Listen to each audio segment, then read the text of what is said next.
Nice, Mike. Double recorder. Double I like recorder. it, man. Just can't miss it. Like it.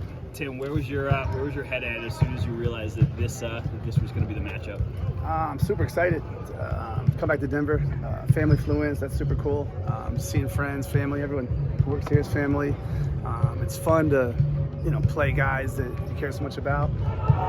Obviously, the Nuggets, the best team in the West, had an amazing season, and it'll be fun to see kind of how we stack up against a team that, has legit championship aspirations and had such a great year. Has anybody from the Nuggets organization hit you? Have you hit anybody from the Nuggets Yeah, organization? these guys friendly banter.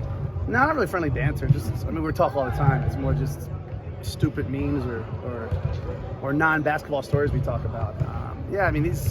These people are like family. So yeah, we talk constantly.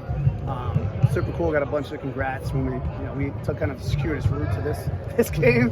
Had the tough game. The Lakers had a tough week last week. So it was really cool hearing from a lot of these guys.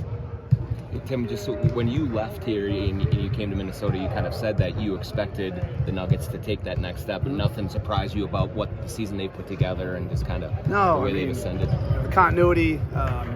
Michael Malone's a fantastic coach. His staff's full of future head coaches. Obviously, Nikola, best player in the world. Calvin's done a great job. I just think from A to Z, it's a first-class organization, great ownership. So they've had so much success the last several years. And with a healthy Jamal back, I think that really put them over the edge. And then they have the first time in the history of the organization, #1 overall seed in the Western Conference. So, I'm a homer, so I'm not always real subjective when I'm rooting for my guys. But I think this is the result of a lot of hard work over the last 7 or 8 years. In the offseason, how much of the roster construction, in particular the Gobert move, is looking at Denver? They'll probably be there in the West for the next few years with them in mind. Yeah, none. With specific to Rudy, it's just hard to get kind of elite guys under contract who are excited to play in a market that at times guys haven't been excited to play in. So it's we got a long way to go before I think where this team is. We're certainly we have a lot of history here beyond myself, Finchy, Micah. So we just have so much respect, so many good memories here. But there's not really any matchup for Nikola. How much do those connections, though, help in a situation like this? I think they help theoretically until the ball goes up, and then you got two brilliant coaches in Mo and Finchy, and you got some really high-end players, Nikola, Jamal. It's great to see the bounce back here Mike's had. Cat, Rudy, Ant. So it sounds cool over a beer 2 nights ago, but now it's kind of it's up to them. You famously say you like to stay in your lane, but you know so much about this personnel. How engaged are you in terms of game planning this series?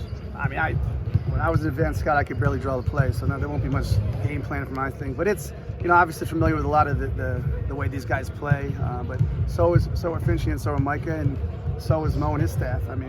David Adam and Ryan Saunders, two fantastic coaches. Popeye Jones, obviously Michael Malone's an elite coach. So I think the last thing they need is my interjections with really high-level basketball. Tim, what are some of the things that maybe you instill behind the scenes here that contribute to a winning culture that maybe you're trying to get in Minnesota? Just have fun. Don't take yourself too seriously.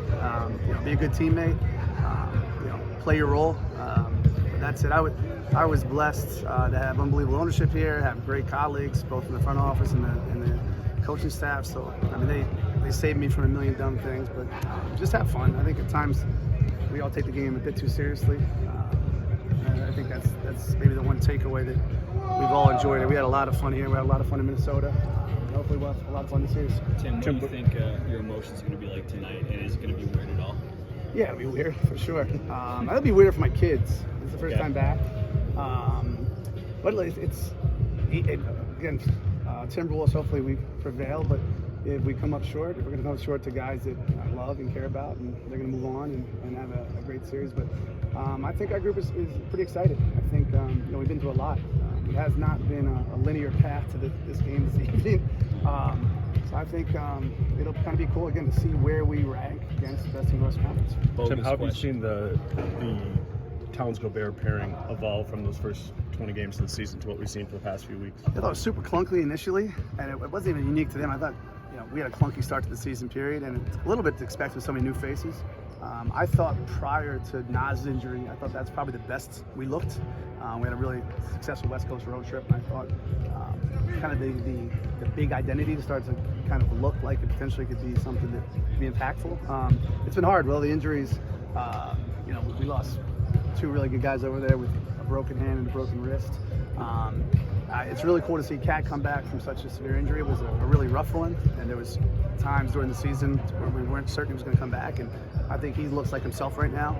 I thought Rudy was fantastic the other night. His ability just to control the paint, and I think he has really good chemistry with Mike, with Kyle in particular. Those 2 guys seem to really understand him. So yeah, I think it's been good, and hopefully it continues tonight against a heck of a front line. I mean, not just Nikola, but Aaron should have been an all-star. He was amazing this year. So we're seeing 4 of the best bigs in the league tonight. When Nas went down, was it a difficult decision to not give Luka a contract that allowed him to play in the playoffs? Yeah, it's really hard. It's hard to, anytime you have injuries, especially when it was that late in the season, it was difficult to figure out, which pivot. Talk to the coaching staff, hey, what rotations might look like, and you might more likely to use this or that.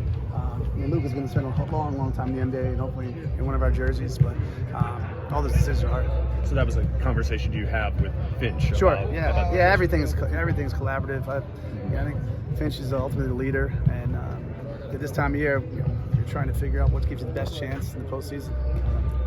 Tim, I wanted to ask you real quick about Jamal. Obviously, you guys have a great relationship. You drafted him. It's been 900 days now since he's played in a playoff game. I know you guys can talk. Like, what have been some of those conversations like, and just seeing him come back? Just proud of him. It's not easy, and he has such a high standard for himself. He wanted to be himself from the jump, so he's kind of played his way back into that, and just it was so cool when they clinched one. And honestly, I didn't realize it was the first time in the history of the franchise, but to see when Mo got here, to see when Jamal and Nikola got here, and what our record looked like, and to see us step by step, it was awesome. He's gonna play great in the series. Hopefully, not too good, but he's gonna play great. Thanks.